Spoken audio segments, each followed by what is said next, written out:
Would you look at that, kids? The sun is out. The birds are chirping.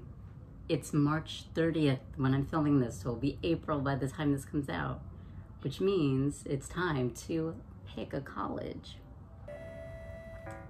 So anyways, for me, I ended up picking Sarah Lawrence College, and I'm a junior, which means that I've been there now for 3 years.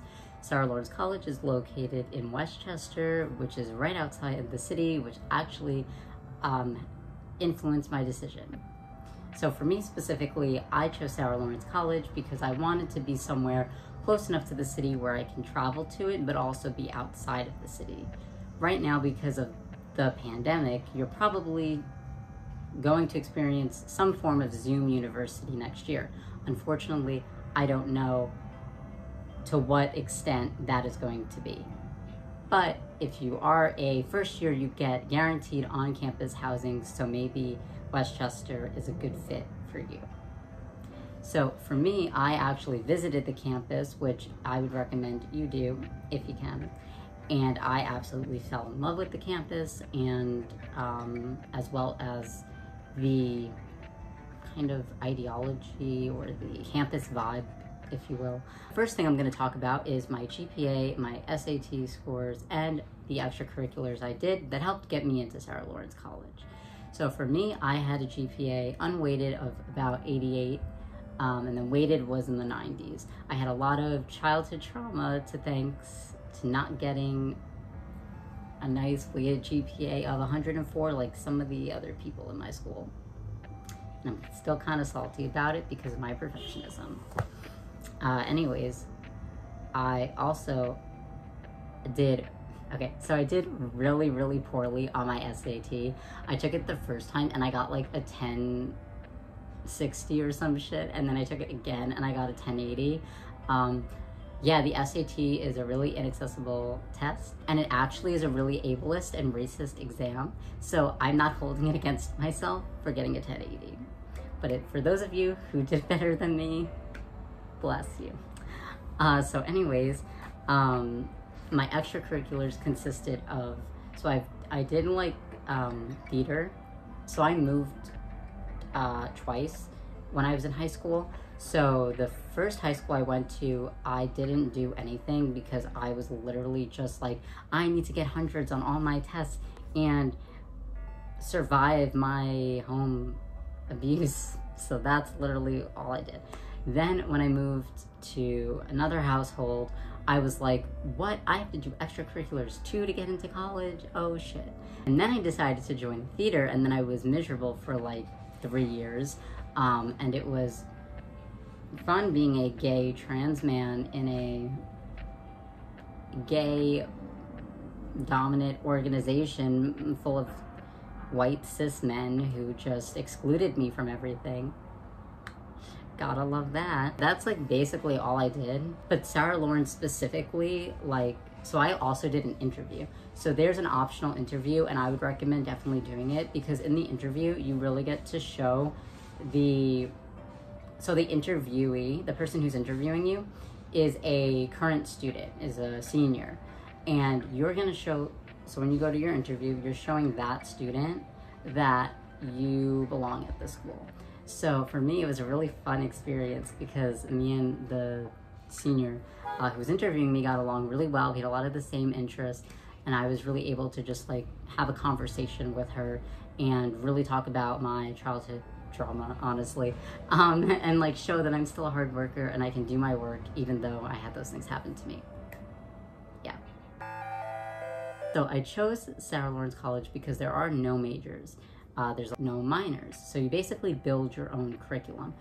But something I didn't know is that you don't graduate with that major that you're building on your diploma. So everyone graduates with a BA in liberal arts, and I did not know this until I got on the campus, so I'm telling you this now.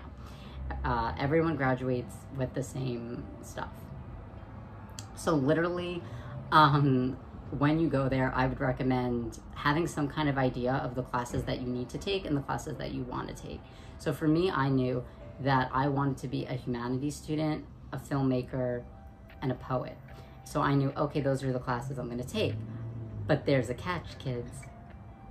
So there are actually credit caps per discipline. So what that means is you have 60 credits for creatives, you have 80 credits for all the other disciplines, and you cannot exceed those credits.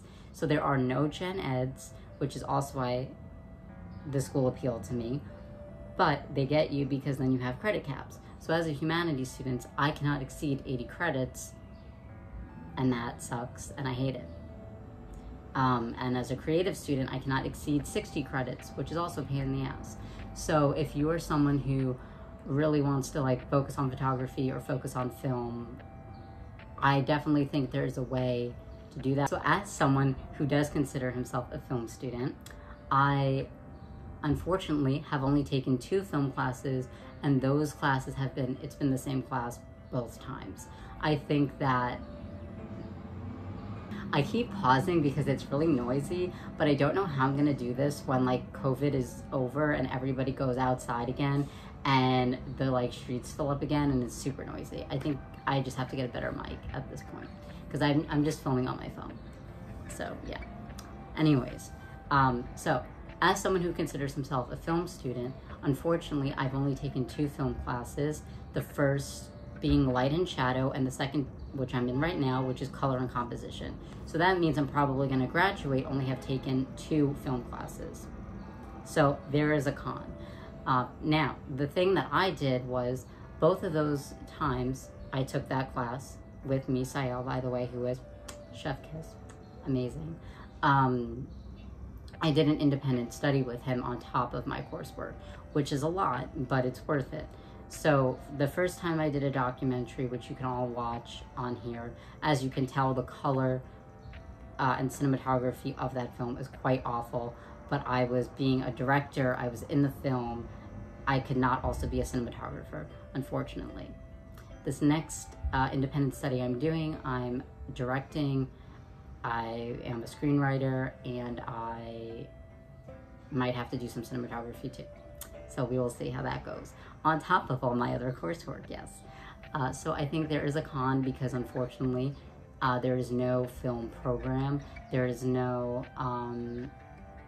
you're not taking film classes, you're all 4 years. You could get bumped. So bumped means that, so the way that the curriculum works is that you get a course catalog and you can pick from any of those classes, staying within the credit caps. And if you get bumped, which means that the computer bumps you out of the class, then you're screwed and then you don't get that class. That can be the best or the worst thing.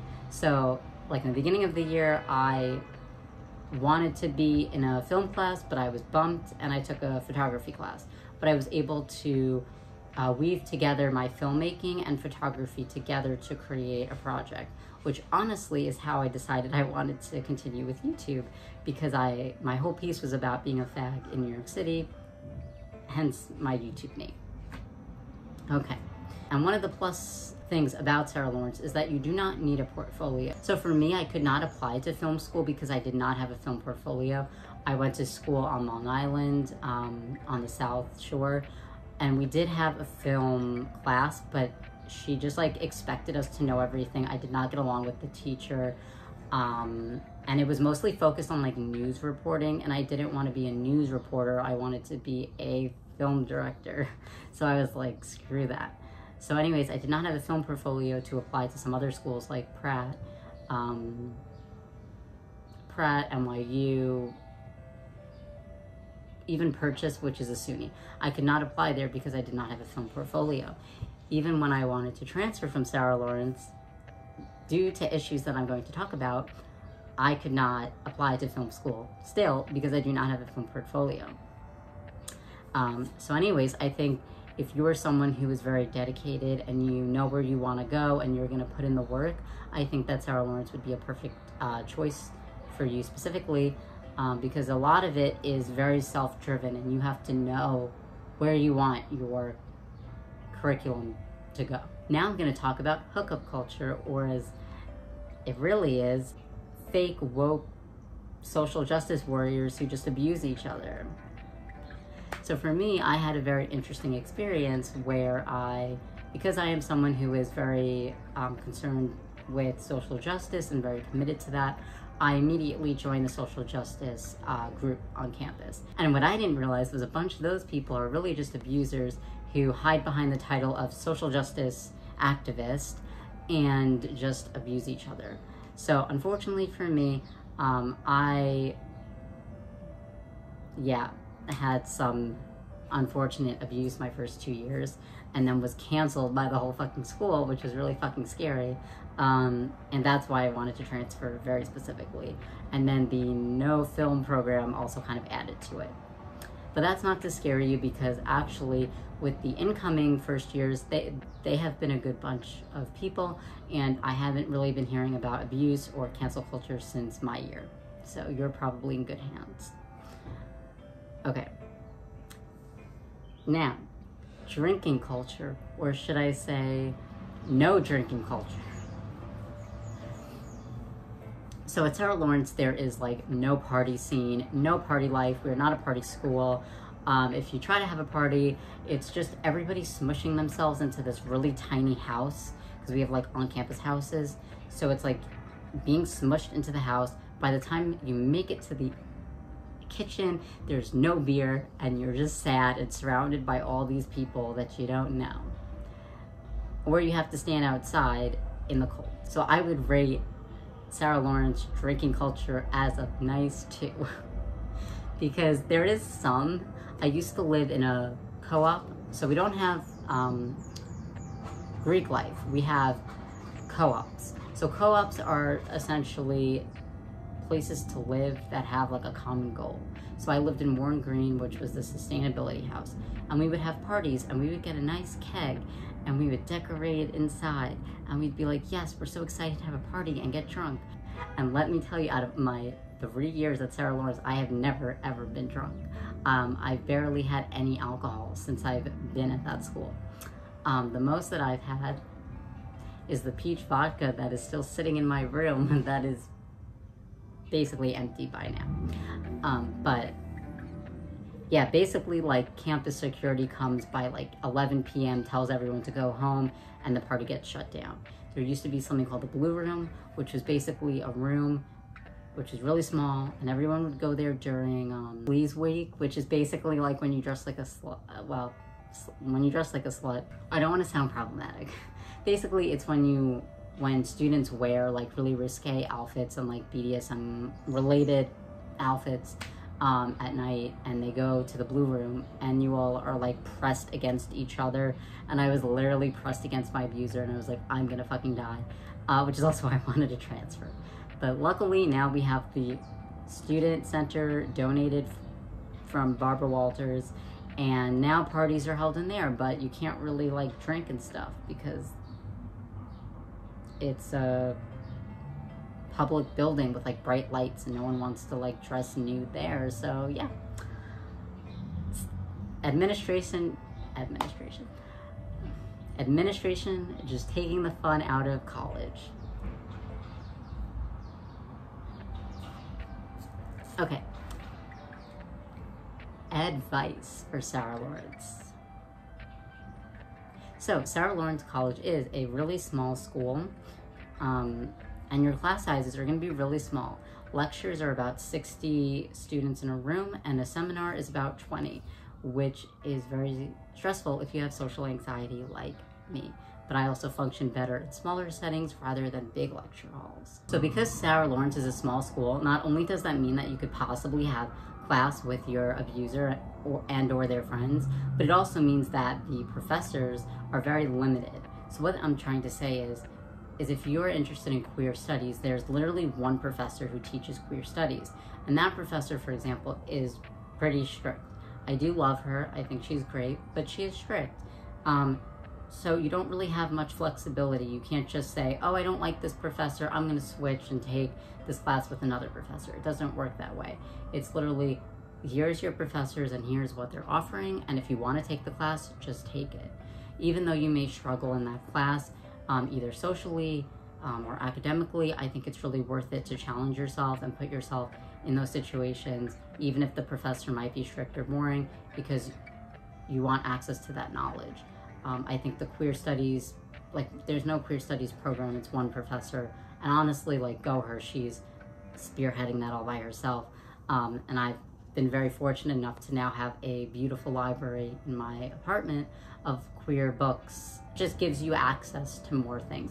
And at the end of the day, that's all that really matters, is having access to the education that you need and that you deserve. Remember that you're at college for you, so make sure that you get what you want out of it.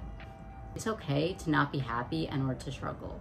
So there's this common misconception that college is like the movies, and college is this romanticized thing, and it's just going to be this magical land that you enter and all of your problems go away. Yeah, that's not true. I thought going onto campus, like, all my trauma is gonna dissolve as soon as I step on this campus, and I'm gonna be this person who grew so much. But really, I stepped onto the campus and I was more miserable than I've ever been in my entire life. I had no one.